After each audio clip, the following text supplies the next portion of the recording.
नमस्कार मित्रों, मैं डॉक्टर राधाकृष्ण आपका स्वागत करता हूं। हमारे बहुत सारे गौपालक, हमारे बहुत सारे पशुपालक गाय की जगह पर भैंस को पालना, भैंस का दूध बेचना ज़्यादा पसंद करते हैं। लेकिन भैंस के दूध को लेकर कुछ तरह की भ्रांतियां हैं। इनके बारे में यदि समझ लेंगे तो आपके लिए गाय पालना ज़्यादा लाभकर रहेगा, ज़्यादा सुविधाजनक रहेगा। पहली चीज़ तो ये है कि भैंस के दूध में फैट जरूर 5% रहती है, कि लेकिन यदि आप अपने गाय की पालना अच्छे से करें, गाय को अच्छा चारा दें, अच्छा फीडर दें, तो उसके दूध में भी फैट की मात्रा बढ़ जाती है।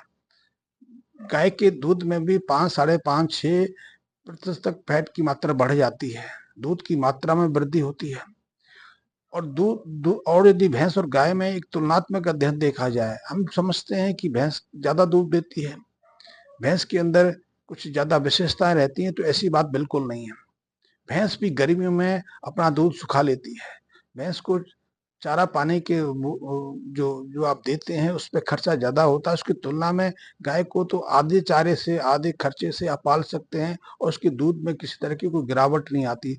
गाय हर तरह की परिस्थितियों में सहजता से अपने को ढाल लेती है। वो अति गर्म और गर्म खुश्क वातावरण में सहजता से रह लेती है।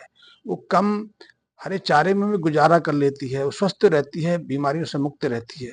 हमारे देश में कई ऐसी गाय की नस्लें हैं जो सूखे और अति सूखे क्षेत्रों में रहती है। जैसे हम थारपार को लेके लें, हम हम कांग्रेस को लें, ये तो अति गर्म वातावरण में रहती हैं, राजस्थान में रहती हैं, गुजरात के सीमा पर रहती हैं, हरियाणा की सीमा पर रहती हैं, जो अति गर्म क्षेत्र हैं।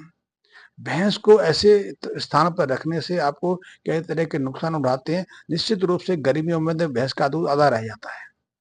दूसरा, भैंस में यदि आप उसके वातावरण में थोड़ा बदलाव कर देंगे, उसके खाने पीने में थोड़ा बदलाव कर देंगे, तो उसकी शारीरिक प्रक्रिया बदल जाती हैं।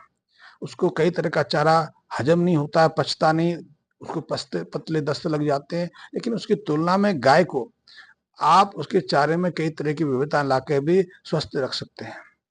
और अब तो कई ऐसी गायें आ गई हैं जो दूध देने में अच्छी अच्छी क्षमता रखती हैं। आप लाल सिंधी ले लें, आप साहिवाल ले लें, आप थारपार करके ले लें, आप गिर गाय ले लें, आप कांग्रेज ले लें, ये अच्छे दूध देने वाली गाय हैं। यदि इनकी अच्छे से परवरिश की जाए तो 18-20 लीटर तक दूध ये सहजता से दे देती हैं।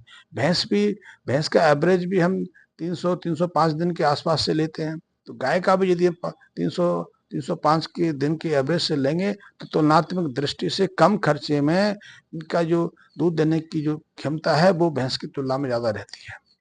भैंस को, गाय को लेकर एक और है कि भैंस जब उच्च तापमान होता है तो अपने को सहजता से वो ढाल नहीं पाती है, लेकिन गाय हर तरह के वातावरण में अपने को सहजता से ढाल लेती है। भैंस को पर्याप्त मात्रा में पानी चाहिए, शीतलता चाहिए, नमी चाहिए, हरा चारा चाहिए, तब वो दूध देती है। लेकिन उसकी तुलना में यदि गाय की बात की जाए तो गाय तो सूखे चारे के माध्यम से पर्याप्त दूध देती है। तो आप गाय भैंस की तुलना में यदि गाय रखेंगे तो आपके लिए लाभकारी रहेगा, अनुकूल रहेगा, कम खर्चे में आप अपने को व्यवस्थित कर पाएंगे। और आजकल तो धीरे धीरे गाय के पालन का प्रचलन बढ़ रहा है। यद्यपि हमने पिछले 2-3 सालों में अपनी गाय को, देसी गाय को यदि हम बात करें, तो उपेक्षित रखा है। उसकी आहार व्यवस्था पर हमने ज्यादा नहीं ध्यान दिया। हमारे बहुत सारे गौपालक मित्र भी हमें ये बताते हैं गाय को तो कुछ चाहिए नहीं, आप उसको व्यर्थ पदार्थ जो कूड़ा करकट डाल देंगे उसी से वो जीवित रह लेगी। कुछ लोग तो कहते हैं गाय के शरीर पर जहर का असर नहीं होता है। भाई पशु है तो जहर का असर तो होगा। हम यदि अपने पौराणिक ग्रंथों में पढ़ते हैं कि केवल मात्र शिव भगवान को ये क्षमता प्राप्त थी कि वो विष को अपने गले में धारण कर सकते थे, किसी और देवता को नहीं। तो ऐसे ही गाय को कुछ सीमा तक तो जहर को पचाने की क्षमता है, लेकिन आप जहर दे को ही गाय को पालेंगे तो कैसे वो युक्त संगत बात बनती है।